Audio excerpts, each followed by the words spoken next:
नमस्कार। मैं रंजना कहानियों के संसार से निकाल कर लाई हूँ R.K. नारायण जी की कहानी ज्योतिषी का एक दिन। यदि कहानी पसंद आए तो मेरे चैनल को लाइक, शेयर और सब्सक्राइब करें। ज्योतिषी का एक दिन।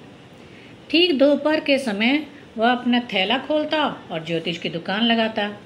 दर्जन भर कौड़ियाँ, कपड़े का एक चौकोर टुकड़ा जिस पर कई रहस्यमय रेखाएं खींची थी, उसके माथे पर बहुत सी भभूत और थोड़ा सा सिंदूर लगा होता और आंखों से एक तिरछी चमक यह देखने के लिए निकलने लगती कि ग्राहक उसकी तरफ आ रहे हैं या नहीं। लेकिन सीधे साधे लोग इसे दैवी शक्ति मानकर भरोसे का अनुभव करते। उसकी आंखों की शक्ति चेहरे पर सबसे ऊपर लगी होने के कारण भी बढ़ जाती। ऊपर माथे पर प्रभावी तिलक और नीचे गालों तक फैली बड़ी काली मूंछों के बीच दमकती दो आँखें। किसी अल्प बुद्धि के लिए भी इस तरह की सजी आंखें बड़ी कारगर सिद्ध हो सकती हैं। प्रभाव जमाने के लिए वह सिर पर गेरुआ रंग की पगड़ी भी पहनता। यह रंग हमेशा सफलता प्रदान करता था। लोग उसकी तरफ इस तरह आकृष्ट होते जैसे फूलों पर मक्खियाँ गिरती हैं। टाउन हॉल के पार्क से लगे रास्ते पर वह इमली की एक विशाल वृक्ष की दूर दूर तक फैली टहनियों की छाया में विराजमान होता। यह एक ऐसी जगह थी जहाँ सवेरे से देर रात लोगों की भीड़ गुजरती रहती।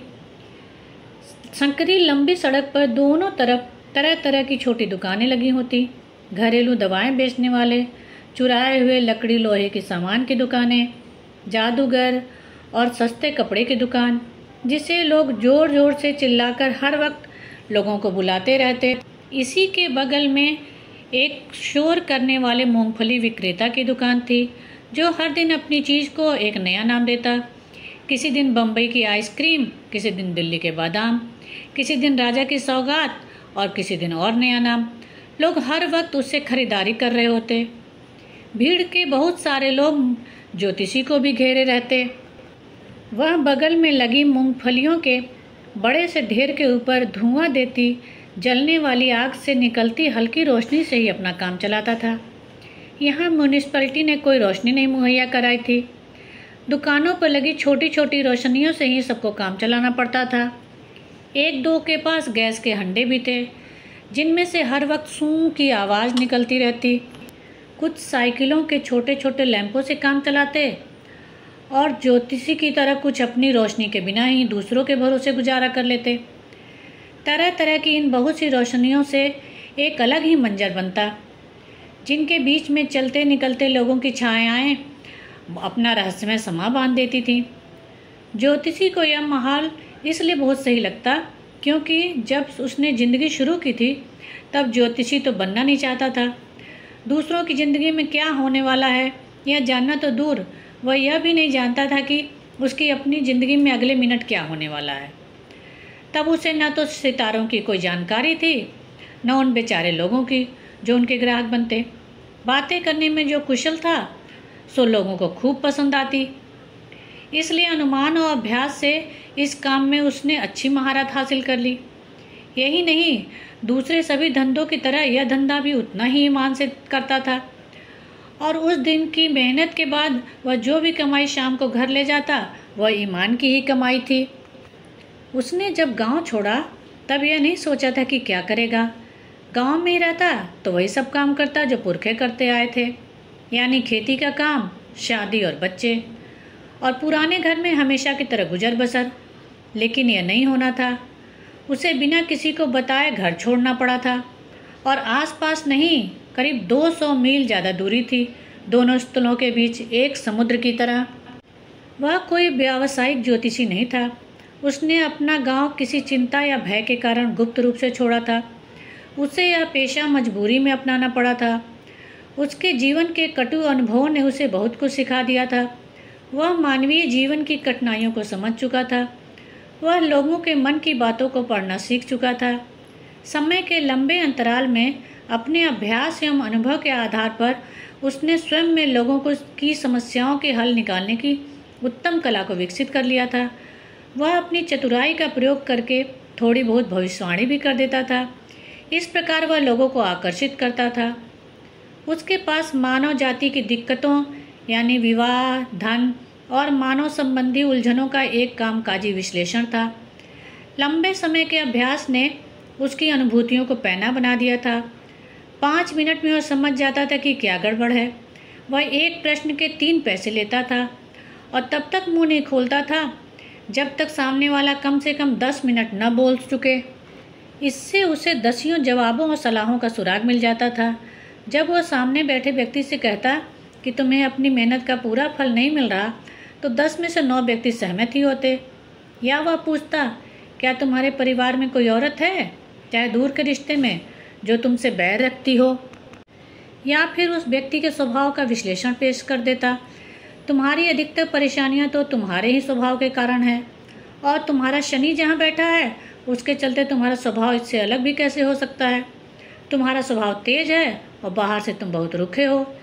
यह बोलकर वह अपने ग्राहकों का दिल जीत लेता था, क्योंकि कोई कितना भी नरम दिल क्यों न हो, यह सुनना उसे अच्छा लगता है कि उसका बाह्य रूप डरावना है। मूंगफली वाले ने अपनी ढिबरी बुझाई और घर जाने को उठ खड़ा हुआ।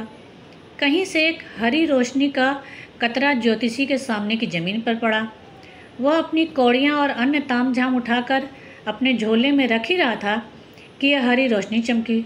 उसने सिर उठाकर देखा कि सामने एक आदमी खड़ा है। उसने ताड़ लिया कि यह कोई ग्राहक है और कहा, तुम बहुत परेशान दिखते हो। अच्छा होगा यदि तुम थोड़ी देर बैठकर मुझसे बातचीत कर लो। वह आदमी जवाब में कुछ अस्पष्ट सा बुदबुदाया। ज्योतिषी ने थोड़ा आग्रह किया तो उस व्यक्ति ने अपना हाथ उसकी नाक के नीचे फैलाते हुए कहा, तुम खुद को बड़ा ज्योतिषी समझते हो? ज्योतिषी को लगा कि यह एक चुनौती है। उसने हरी रोशनी की तरफ अपनी हथेली घुमाते हुए कहा, तुम्हारा स्वभाव ही ऐसा है। उस आदमी ने कहा, बकवास मत करो, कुछ काम की बात बताओ। ज्योतिषी थोड़ा चिढ़ गया। बोला, मैं एक सवाल के सिर्फ 3 पैसे लेता हूँ और जवाब ऐसा होगा कि तुम्हारे पैसे वसूल हो जाएं।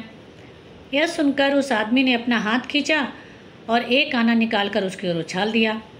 बोला, मुझे कुछ सवाल पूछना है। यदि मैंने साबित कर दिया कि तुम झांसा दे रहे हो तो तुम यह एक आना ब्याज समेत लौटाओगे, और यदि तुम मेरे जवाब से संतुष्ट हुए तो क्या तुम मुझे 5 रुपये दोगे? नहीं। तो क्या 8 आने दोगे?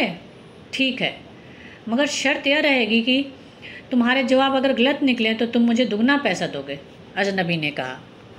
थोड़ी हुज्जत के बाद सौदा तय हो गया। ज्योतिषी जब मन ही मन भगवान से प्रार्थना कर रहा था तभी अजनबी ने बीड़ी सुलगाई। माचिस की रोशनी में ज्योतिषी को उसके चेहरे की एक झलक मिल गई।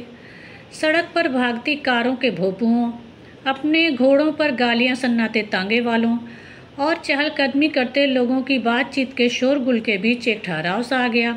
अजनबी बैठ गया। अपनी बीड़ी के कश खींचकर धुआं छोड़ते हुए वह काफ़ी निर्दयतापूर्वक बैठ गया।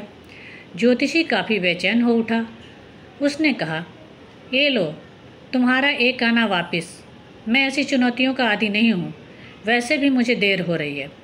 यह कहते हुए उसने सामान बांधने की तैयारी शुरू कर दी, मगर अजनबी ने उसकी कलाई पकड़कर कहा, अब तुम बच नहीं सकते। मैं तो यहाँ से गुजर रहा था, तुमने ही मुझे रोक लिया था। उसकी पकड़ में ज्योतिषी कांपने लगा। उसकी आवाज़ कमज़ोर पड़ गई। आज मुझे छोड़ दो, मैं तुमसे कल बात करूँगा। मगर अजनबी ने अपनी हथेली फैलाकर कहा, चुनौती हो तो स्वीकार करो, चलो बताओ।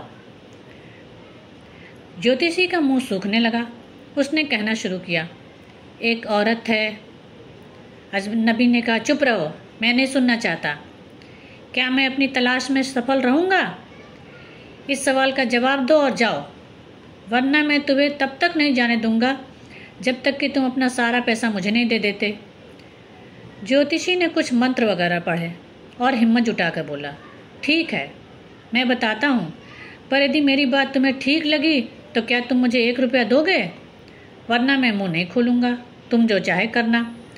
काफ़ी हीले हवाले के बाद अजनबी मान गया। ज्योतिषी ने कहा, एक बार तुम्हें मरा जानकर छोड़ दिया गया था, क्या मैं सही कह रहा हूँ? हाँ, बिल्कुल सही, और बताओ। एक बार तुम्हें चाकू लगा था, ज्योतिषी ने कहा। ठीक बताया। अजनबी ने सीने पर निशान दिखाते हुए कहा, आगे? और फिर तुम्हें पास के खेत के कुएं में फेंक दिया गया था। तुम्हें मरा जानकर छोड़ दिया गया था। यदि वहां से गुजरते कुछ लोगों ने संयोग से उस कुएं में न झांका होता तो मैं मर ही गया होता, अजनबी ने आश्चर्य उत्साह से बताया। फिर उसने मुट्ठी भींचते हुए कहा, मैं उसे खोजने कहाँ जाऊं? दूसरी दुनिया में, ज्योतिषी ने जवाब दिया। वह तो एक दूर के शहर में 4 महीने पहले मर गया। अब वह तुम्हें कभी नहीं दिखेगा। यह सुनकर अजनबी गुर्राया।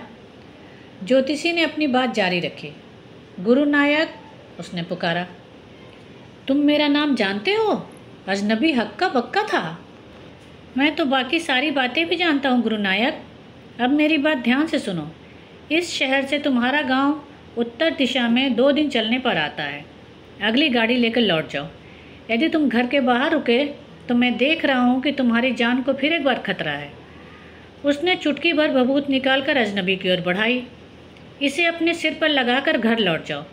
फिर कभी दक्षिण की ओर यात्रा न करना। शतायु भवः। मैं फिर से घर क्यों छोड़ूंगा, सोचते हुए अजनबी ने कहा। मैं तो कभी कभार घर से निकलता था ताकि उसे खोजकर उसका गला घोंटकर खत्म कर दूं। उसने निराश होकर कहा। वह मेरे हाथ से बच निकला था। मुझे उम्मीद है कि वह बुरी मौत मरा होगा। हाँ, ज्योतिषी ने कहा। वह एक बस के नीचे कुचला गया था। यह सुनकर अजनबी के चेहरे पर संतुष्टि के भाव आ गए। जब ज्योतिषी ने अपना ताम झाम समेट कर झोले में रखा तब तक वह जगह पूरी तरह निर्जन हो चुका था। हरी रोशनी भी गुल हो गई थी और चारों ओर धूप, अंधेरा और खामोशी थी। मुट्ठी भर सिक्के ज्योतिषी को देकर अजनबी भी रात के अंधेरे में गुम हो गया था। ज्योतिषी लगभग आधी रात गए घर पहुंचा। उसकी पत्नी दरवाजे पर ही राह देख रही थी। उसने देरी का कारण पूछा। ज्योतिषी ने सारे सिक्के उसकी तरफ उछालते हुए कहा, गिनो इन्हें, एक आदमी ने दिए हैं। पत्नी ने सारे सिक्के गिनकर कहा, 12.5 आने। वह बहुत खुश थी। मैं कल थोड़ा गुड़ और नारियल खरीद लाऊंगी। बच्ची कितने दिनों से मिठाई मांग रही है। कल मैं उसके लिए अच्छी सी मिठाई बनाऊंगी। सुअर के बच्चे ने मुझे ठग लिया। उसने 1 रुपये का वादा किया था, ज्योतिषी बोल उठा। पत्नी ने उसकी ओर देखा और पूछा, क्या हुआ? तुम परेशान क्यों हो? कुछ नहीं। खाना खाने के बाद चारपाई पर बैठकर उसने पत्नी को बताया, जानती हो, आज मेरे सिर से एक बड़ा भारी बोझ उतर गया। इतने साल में सोचता रहा कि मेरे हाथ एक आदमी के खून से सने हैं, इसीलिए मैं घर से भाग गया था। भागकर यहाँ आया और मैंने तुमसे विवाह किया। वह आदमी अभी जिंदा है। वह सकते में थी। तुमने हत्या की कोशिश की थी? हाँ, गांव में जब मैं एक नादान छोकरा था, एक दिन हमने शराब पी, जुआ खेला और बुरी तरह हम झगड़ने लगे। पर इस बारे में अब क्या सोचें? चलो, सोने का वक्त हो गया है, जम्हाई लेते हुए उसने कहा और चारपाई पर पसर गया। धन्यवाद।